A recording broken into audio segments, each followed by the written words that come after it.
How to change your age on Tinder. So let's see in this video. Before moving forward, make sure to like this video and subscribe our channel. So let's begin. So first of all, you have to open up your Tinder app, and here you have to log into your account.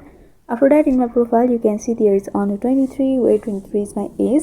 So here are no any settings which will allow you to change your age. So the only way to change your age is to delete your account permanently and create a new one.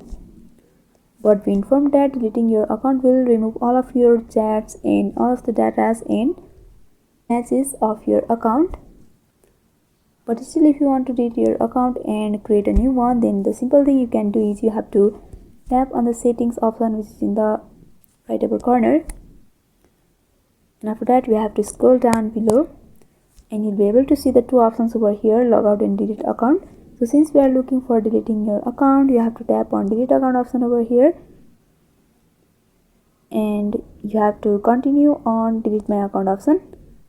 And if you want to select any of the option over here, then you can select, but if you want to skip, then you can simply tap on skip option over here, and you have to tap on delete my account option, and by doing that your account will be deleted. And after that you can create a new account with new age and use Tinder. So by following this simple step you can change your age on Tinder. So hope this video was helpful. Don't forget to like, comment, share and subscribe our channel for more videos like this. Thanks for watching.